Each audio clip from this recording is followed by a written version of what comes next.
Shabbat Shalom. Welcome back once again. We're delighted to have a few moments now to learn with our dear friend and teacher, Rabbi Hillel Silverman. Good morning, Rabbi Silverman. Good Shabbos. How are you? It's Shabbos. Good morning. Now, this morning we're reading Vayera, which is a critical Torah portion. It is the great story of Sodom and Gomorrah, the story of the Akedah, the story that really develops the character of Avram Avinu. So tell us what we should be looking for in this parsha. I love tomorrow. I love this morning's Sedra, Vayera. There are three stories I'm going to discuss, which are really exquisite stories, and one of them has to do with the three angels who visit Abraham and inform Abraham and Sarah that they're going to be blessed with a son. The next one has to do with Sodom and Gomorrah and the tragedy that befalls the city. And the third is the binding of Isaac, the so-called sacrifice of Isaac by his father Abraham. They're great stories. And each of them has an important ethical and moral teaching. Let's look at them. The first one concerns the three angels who visit Abraham. Kachom Hayom. Abraham is in the desert. It's the heat of day, and Abraham is outside of his tent. The rabbis tell us that one of the portions of the tent is open. Why? So that he can perhaps find strangers to welcome him to his tent. So he looks for the strangers, and they come by, and he runs by Maher. He runs to greet them, and he learns from them that they're thirsty, they're hungry. He says, please come by my tent, and I will give you water to drink and bread to eat. And then he tells Sarah, his wife, to prepare something for the visitors. But he doesn't go to Sarah. He runs by Yamahir. He runs to Seder. And so they go to the tent. And she provided a wonderful banquet for them. And they inform Sarah and Abraham, who are now childless, that they will soon be blessed with a son. So what can we learn from this? One thing is, Emor ma'at ba'aseh harbe. Do little. Say little and do much. And of course, that's Sarah. Abraham promised bread and water. Sarah provided a sumptuous banquet of chicken, meat, curd, and milk. Milk? Milk and meat, you wonder? Well, obviously, the dietary laws were not in effect at that time. But that's the one thing we learn, is to say little. Don't brag. Don't say too much. Show by your actions. Show by your performance. And the second lesson is Hachnasat Orchim, to welcome the visitor, to welcome the stranger. In Yiddish, it's called Hachnosas Orchim. And this is one of the great values of Jewish tradition, to welcome visitors. They're childless, and the angels tell them they will be blessed with a son. When Sarah hears this, she laughs. She's incredulous. After all, she's in her 90s. To have a child at that age, Yitzchak means laughter, and they decide to name their son Yitzchak, laughter. That's the first great story in our Sedra this morning. Second wonderful story is the two cities of Sodom and Gomorrah. God informs Abraham that the cities are wicked, that he will destroy them. And so we have now Abraham arguing with God. Abraham says, "Oh Lord, you're going to destroy the wicked, the righteous with the wicked." And he says, "If there are 50 righteous in the city, will you spare the city?" And God says, "Yes. If there are 50, I will spare them." And then Abraham says, "How about 45? And God agrees. "Would you take 5 off, 40?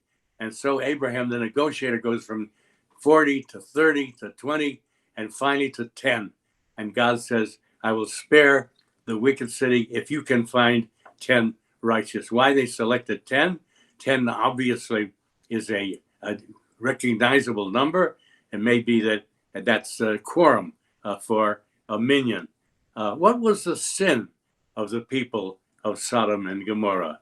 Their sin was they were not hospitable. They were not kind to the stranger. They didn't welcomed them. We read in the Sedra this morning that their sin was Rabbi, was great. And the rabbis say, don't read Rabbi, read Riba, a young woman. One of the sins to the strangers was to take a young woman, strip her of clothing, put honey and jello on her, and put her outside so she would be tortured by the ants and the scorpions and the mice.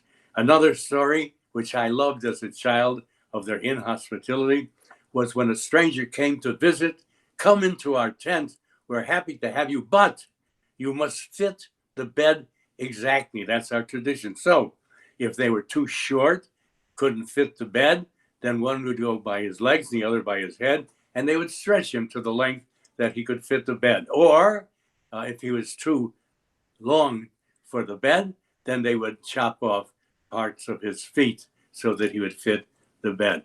They were very, very inhospitable.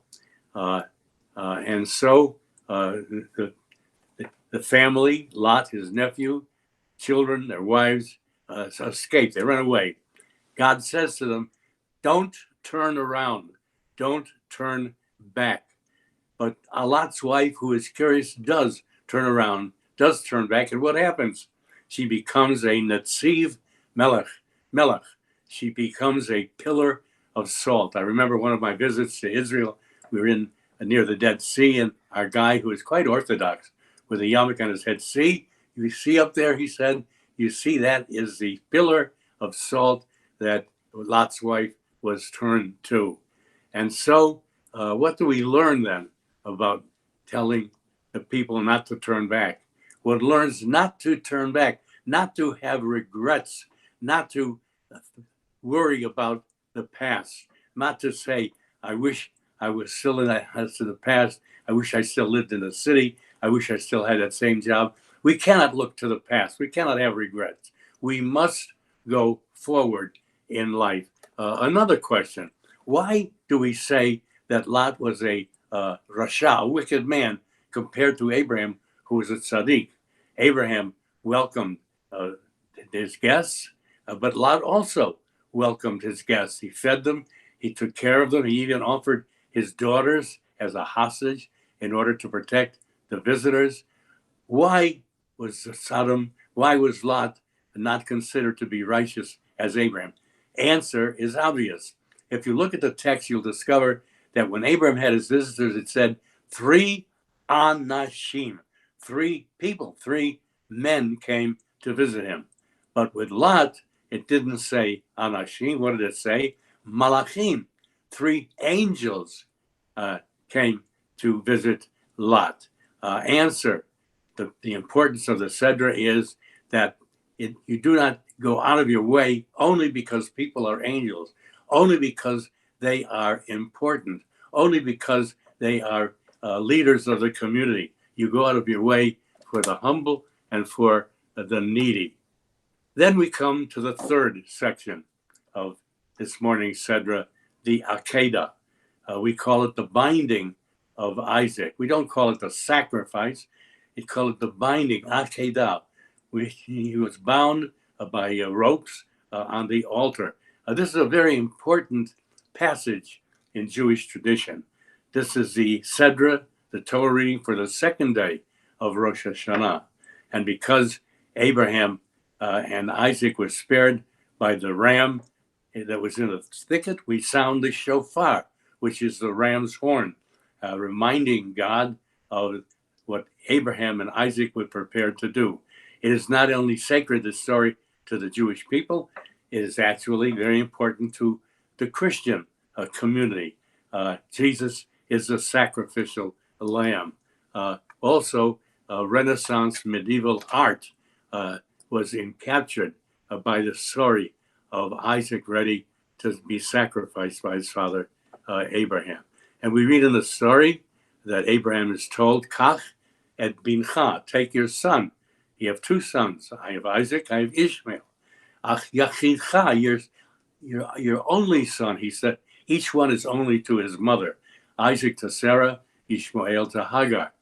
Asher ahavta, whom you love. I love both my sons. Et Yitzchak, and bring him to a sacrifice. And the interesting aspect of the story is as father and son walked together in the wilderness to the top of Mount Moriah, Vayelchu Shnehem Yachdav, and they walked together, son and father.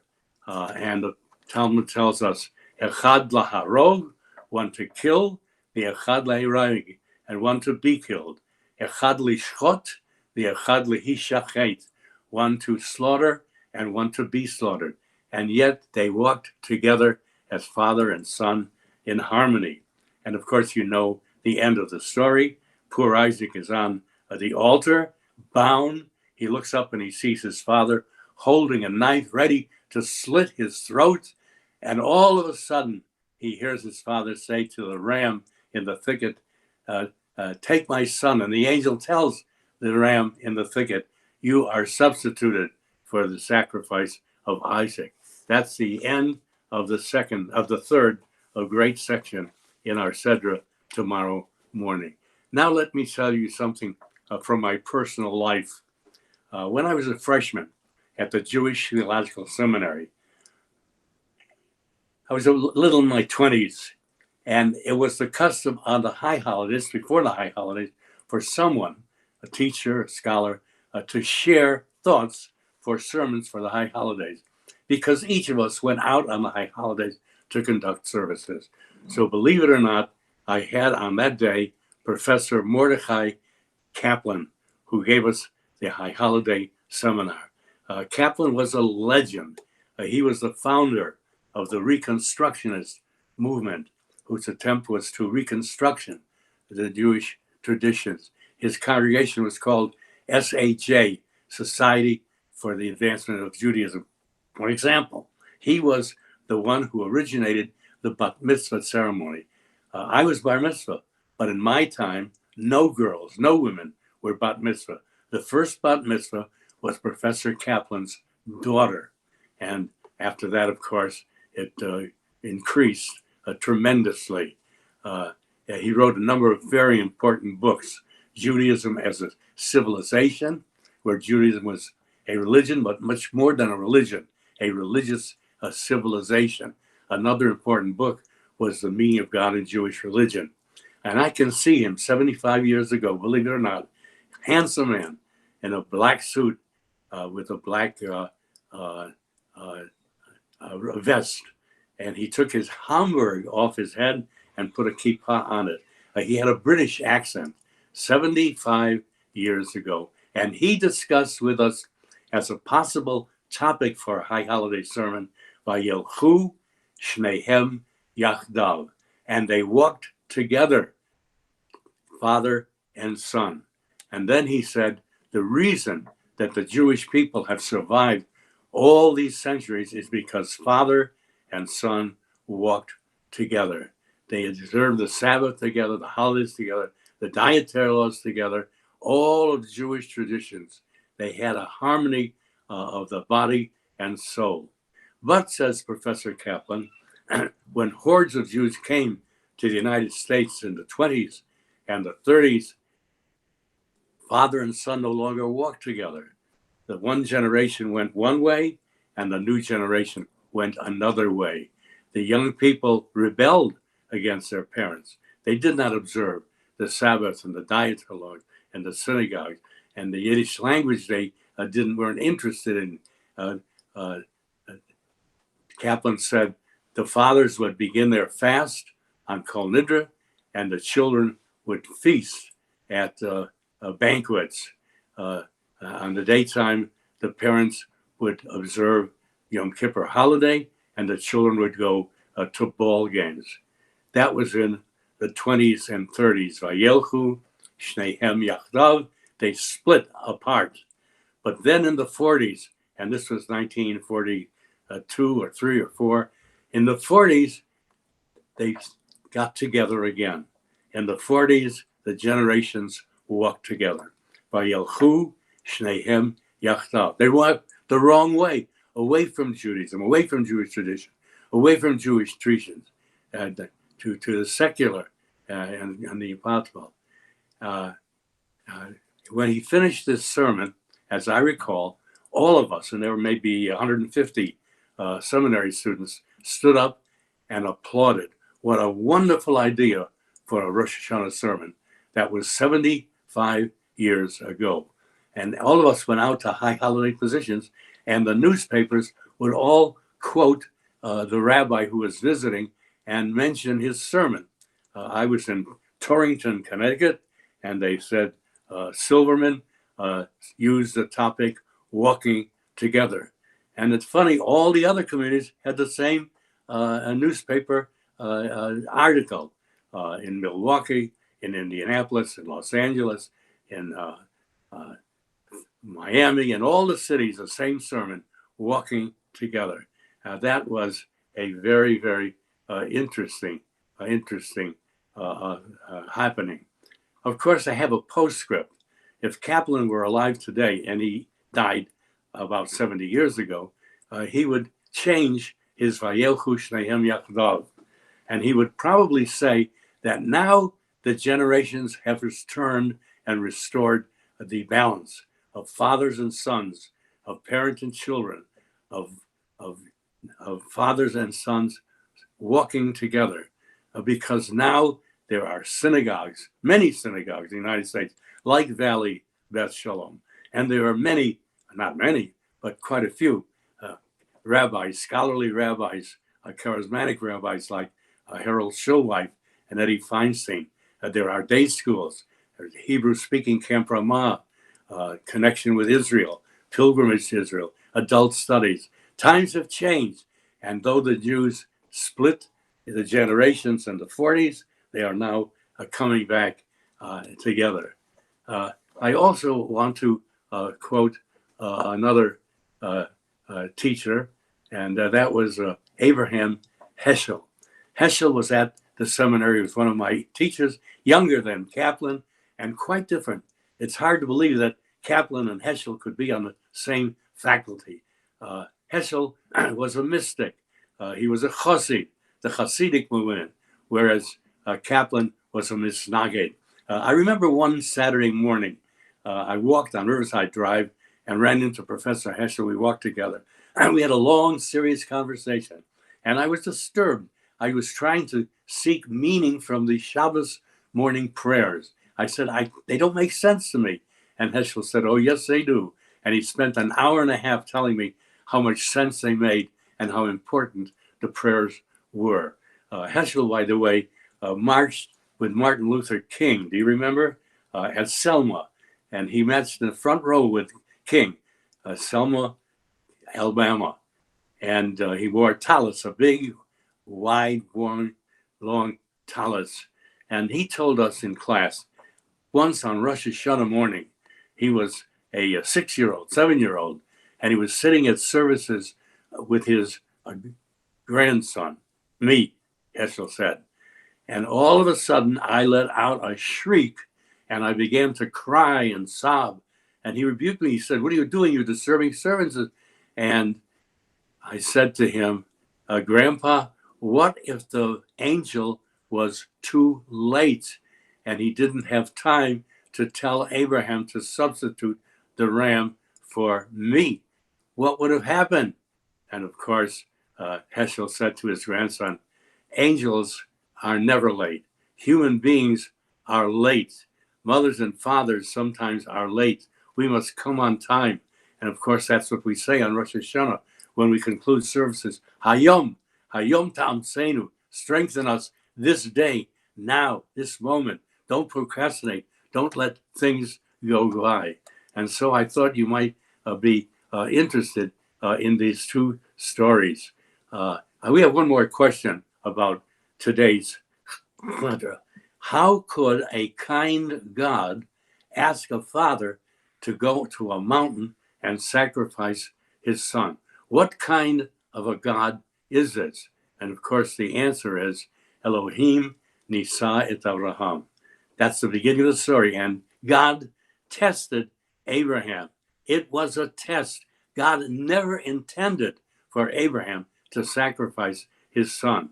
God knew this. And the reader knows this. Only Abraham didn't know this. And the important aspect of the story is that Abraham said, Hineni, here I am. I accept. I answer. I'm willing to give. I'm willing to sacrifice. And of course, this is the tradition of the Jewish people. Everyone says, Hineni, I am here. I am ready. I would say today, Shabbat Shalom, but I think I should also say, L'Shana Tova. It's not a new year, but in a way, it is a new year because of the election that, thank God, is over. And we have an opportunity now in this next year to come together as Americans. We've got to give up the concept of red states and blue states. We are a people who must be united. We must come together in unity and harmony and ignore the bitterness and animosity and controversy of the last number of months. We must join together to rebuild and enhance our country. Thank God we live in the greatest land in the world, a land of justice and freedom and democracy and opportunity and equality and mutual respect. Hinei matov umanaim shevet achim bam yachad. How good, behold, how good and pleasant it is for brethren to dwell together in unity. Amen. Amen. Well, thank you, Rabbi. That was wonderful. And we certainly appreciate all of your wisdom and all of your love. So we wish you a very, very, very good Shabbos, a wonderful time with your family, and we'll hope to learn from you next week. Shabbat Shalom. Shabbat Shalom. Thank you for your hospitality.